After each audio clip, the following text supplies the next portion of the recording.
नमस्कार दोस्तों, आज हम जैसा कि पिछली बार वीडियो में मैंने आपको बताया था वंशागति का आणविक आधार, उसमें मैंने पार्ट फर्स्ट में डीएनए बता दिया था, न्यूक्लियोटाइड बता दिया था, न्यूक्लियोसाइड बता दिया था और नाइट्रोजनी क्षारक बता दिया था। आज हम लोग बात करेंगे पार्ट सेकेंड न्यूक्लिक एसिड का, जिसका नाम है आरएनए, राइबोन्यूक्लिक अम्ल। ठीक है, देखिए राइबोन्यूक्लिक अम्ल क्या होता है। ये जो आपका होता है आरएनए राइबोन्यूक्लिक अम्ल एक प्रकार का संदेश वाहक होता है, सूचना वाहक होता है। आरएनए जो होता है एक सूचना वाहक, संदेश वाहक, एक मैसेंजर मॉलिक्यूल्स होता है। और याद रखिएगा आरएनए जो होता है वो डीएनए बनाने की क्षमता रखता है, जैसा कि मैंने सेंट्रल डोग्मा में आपको बता दिया था।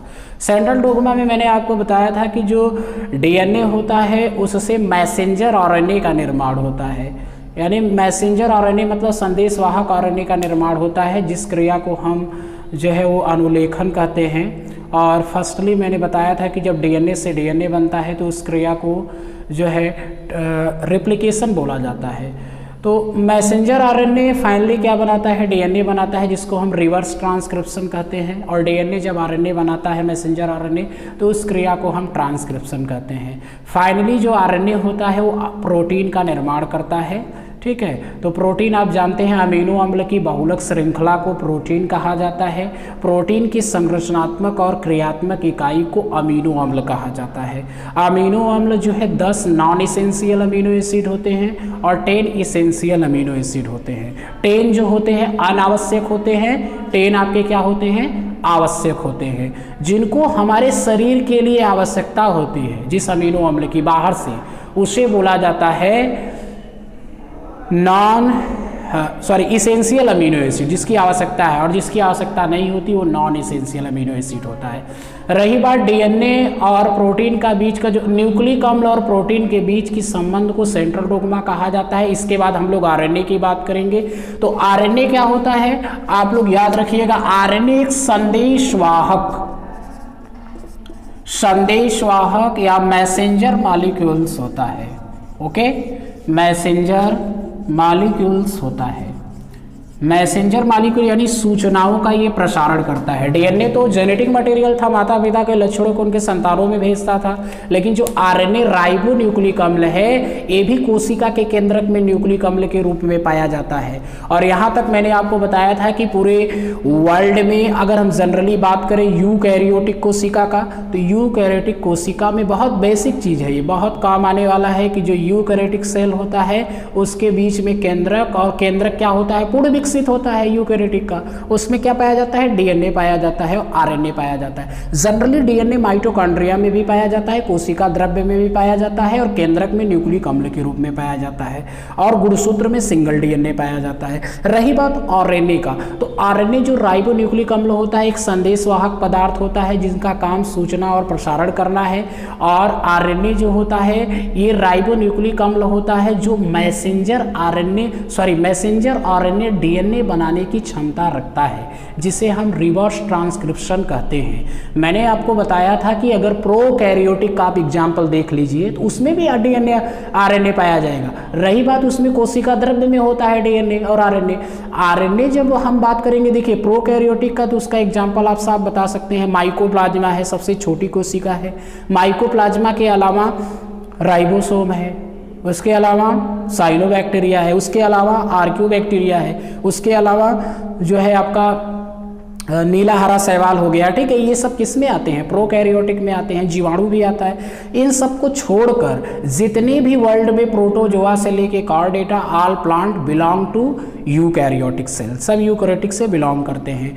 तो रही बात, देखिए एक वायरस आप पढ़े होंगे पूरे संसार में, जिसे प्रोटोजोआ एक कोश की होता है, पूरे संसार में विषाणु मात्र एक ऐसा सूक्ष्मजीव होता है जो अकोशिकी होता है, उसका कोई कोशिकी आकार नहीं होता, अर्थात इसमें न्यूक्लिक अम्ल या तो डीएनए पाए जाते हैं या तो आरएनए पाए जाते हैं। जिसमें आरएनए, जिन विषाणुओं में आरएनए पाया जाता है न्यूक्लिक अम्ल के रूप में, उसे क्या कहा जाता है, उसे क्या बोला जाता है, रेट्रो विषाणु बोला जाता है। जैसे HIV का हो गया, ह्यूमन इम्यूनोडिफिशियंसी वायरस हो गया, तो ह्यूमन इम्यूनोडिफिशियंसी वायरस के द्वारा होता है एड्स, एक्वायर्ड इम्यूनोडिफिशियंसी सिंड्रोम, ऐसा रोग जो जन्म के बाद होता है जिसमें रोगों से लड़ने की क्षमता समाप्त हो जाती है। अगर ऐसा लक्षण दिख रहा है तो दैट इज एड्स डिजीज।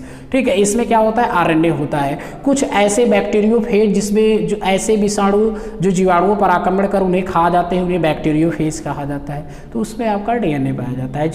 देखिए जनरली हम आप लोगों को सिंगल स्टैंडर्ड DNA, जो RNA होता है, जो DNA होता था वो डबल स्टैंडर्ड होता था, ठीक, और RNA क्या होता है, जनरली सिंगल स्टैंडर्ड होता है। ठीक है, RNA क्या होता है, सिंगल स्टैंडर्ड होता है। और RNA की एक बात ये है कि जो RNA सिंगल स्टैंडर्ड होता है, ये सिंगल स्टैंडर्ड होता है, और बेसिक कॉन्सेप्ट क्या है, राइबोन्यूक्लिक अम्ल। कहाँ पाया जाता है, कहाँ पाया जाता है, ये आपका प्रोटीन संश्लेषण के लिए जरूरी होता है, न्यूक्लिक अम्ल में पाया जाता है, कोशिका द्रव्य में भी पाया जाता है। और RNA जनरली अगर हम इसके टाइप्स की बात करें, RNA के जनरली हम टाइप्स की बात करें,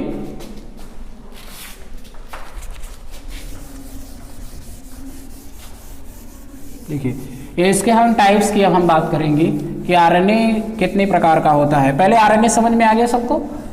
RNA क्या होता है, राइबोन्यूक्लिक अम्ल केंद्रक में या कोशिका द्रव्य में पाया जाता है, एक मैसेंजर मॉलिक्यूल होता है, एक संदेशवाहक होता है जिनका काम सूचनाओं का प्रसारण करना है। RNA एक गुणित होता है, इसमें द्विगुणन की क्षमता नहीं पाई जाती है। RNA जो है ये आपका DNA बनाने की क्षमता रखता है, जिसे रिवर्स ट्रांसक्रिप्शन कहते हैं। जैसे कोविड है, कोरोना वायरस डिजीज है, इसमें क्या पाया जाता है, RNA पाया जाता है, तभी ना सेलाइवा टेस्ट होता है, RT-PCR, reverse transcriptase polymerase chain reaction, polymerase श्रृंखला विक्रिया। ये तो हम एक अलग चैप्टर में आपको बात करेंगे, जैव प्रौद्योगिकी में। रही बात यहाँ टॉपिक की बात है, RNA क्या होता है, कितने टाइप्स का होता है। RNA समझ में आ गया, राइबोन्यूक्लिक अम्ल होता है, जो केंद्रक कोशिका द्रव्य में पाया जाता है, आनुवांशिक पदार्थ के रूप में होता है। ठीक, अब देखिए RNA का जो बनाने की कैपेसिटी है वो देखिए, RNA क्या बनाता है, मैसेंजर RNA बनाता है, जिसको क्या कहा जाता है, रिवर्स ट्रांसक्रिप्शन। ठीक, रिवर्स ट्रांसक्रिप्शन। और ये देखिए रिवर्स ट्रांसक्रिप्शन हो रहा है, RNA मैसेंजर RNA बना रहा है। ठीक है, और देखिए RNA 3 होता है, पहला होता है mRNA, दूसरा होता है rRNA, तीसरा होता है tRNA। तीनों के बारे में एकदम शॉर्ट में पहले समझिए। देखिए ये जो मैसेंजर RNA होता है, ये संदेशवाहक सूचना का काम करता है। क्या करता है, संदेशवाहक सूचना का काम करता है। ठीक, और जो rRNA होता है, राइबोसोमल RNA होता है, ये क्या करता है, प्रोटीन का संश्लेषण करता है। क्या करता है, प्रोटीन का संश्लेषण करता है। ट्रांसफर RNA का काम क्या होता है, ये सबसे स्मॉलेस्ट RNA होता है, सबसे स्मॉलेस्ट RNA होता है। ट्रांसफर RNA का काम क्या होता है, ये सूचनाओं को एक स्थान से दूसरे स्थान तक क्या करता है, ट्रांसफर करता है। जैसे आप सपोज प्रिंसिपल सर हैं, अध्यापकों को सूचना देते हैं, that is a principle of messenger RNA। आप सूचना अध्यापकों को दे रहे हैं, अध्यापक ट्रांसफर RNA हो गए, ट्रांसफर बच्चों को कर रहे हैं, बच्चे पढ़ाई कर रहे हैं, दैट इज ए पढ़ाई जो बच्चे कर रहे हैं वो राइबोसोमल RNA हो गए। शॉर्ट में समझ में आ गया। और राइबोसोमल RNA का काम क्या होता है, प्रोटीन का संश्लेषण करना, क्योंकि हम जानते हैं ना ये प्रोकैरियोटिक में 70S, यूकैरियोटिक में 80S प्रकार का होता है। ठीक है, आप थोड़ा सा हम आगे चल रहे हैं। देखिए ये जो टॉपिक है, पहले मैं आपको कॉन्सेप्ट करना चाहता हूँ कि बेसिक चीज़ क्या है। बच्चों को जो समझ में बेसिक चीज़ नहीं आता वो चीज़ है। देखो मैसेंजर RNA, ये बात तो मैंने बता दिया बच्चों। अब देखिए इसके बारे में हम ये जानेंगे कि जो RNA होता है ना, इसमें कैपेसिटी बहुत ज़्यादा होता है DNA बनाने का। इसीलिए ना देखिए सेलाइवा टेस्ट होता है कोरोना वाले केस में, तो जाहिर सी बात है कि DNA से ज़्यादा खतरनाक RNA होता है, जो ज़्यादातर RNA को बनाने की कैपेसिटी रखता है। ओके, अब देखिए एक चीज़ आप लोग ये जानिए कि आपको मैंने जनरली बता दिया था कि DNA कोशिका द्रव्य में केंद्रक में होता है, RNA भी होता है। ठीक है, और उसमें जो है जब कोशिका विभाजन होता है, जब कोशिका विभाजन होता है तो कोशिका के केंद्रक में धागे नुमा क्रोमैटिन जालिका जो आगे चल के छोटा एवं मोटा हो जाता है, जिसे हम गुणसूत्र कहते हैं, क्रोमोसोम कहते हैं। क्या कहते हैं? क्रोमोसोम कहते हैं। क्रोमो माने कलर, सोम मीन्स बॉडी, और गुणसूत्र क्या होता है? वो आपका जनरली 2 टाइप्स का होता है। एक होता है, देखिए ध्यान दीजिएगा, क्रोमोसोम में सिंगल डीएनए होता है, और जीन जो होता है डीएनए का छोटा भाग होता है, small fragment of DNA molecule, जो वंशागति की इकाई है और अनुवांशिक लक्षणों को नियंत्रित करता है, ठीक है, उत्परिवर्तन करता है। तो ये सारा प्रोसेस होता है। आप इसमें देखिए क्या बताने जा रहे थे, जो आपका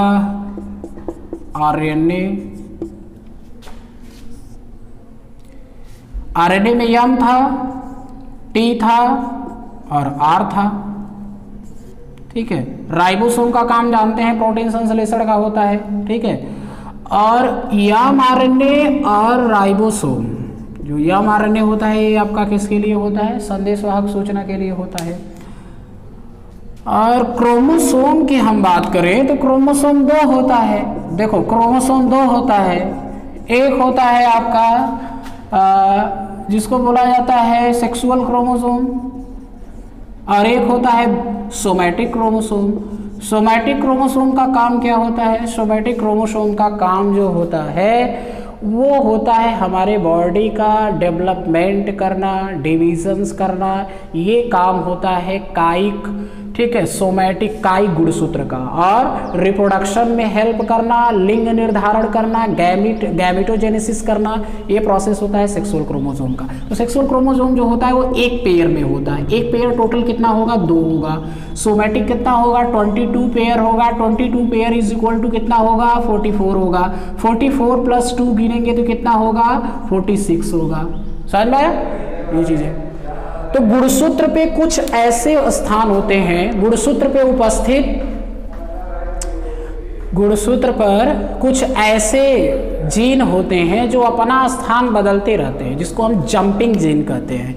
और ये बहुत तेज कंपटीशन में पूछा है। जंपिंग जीन को प्रोवाइड सर्वप्रथम किसने किया था, किसने खोजा था? उनका नाम था जोहानसन, ठीक है, जोहानसन था। अगर आप लोगों को वीडियो अच्छा लगा है, ठीक है, तो इसको आप लाइक करिए, सब्सक्राइब करिए, शेयर करिए, ठीक है। एकदम कॉमन चीज़ मैं बताया हूँ, उम्मीद करता हूँ कि आप लोगों को जरूर समझ में आया होगा। जो चीज़ नहीं समझ में आया है उसको कमेंट बॉक्स में पूछ लीजिएगा। मैं जनरली कक्षा 12 वालों को भी बेसिक चीज़ प्रदान कर रहा हूँ, ठीक है। Thank you so much.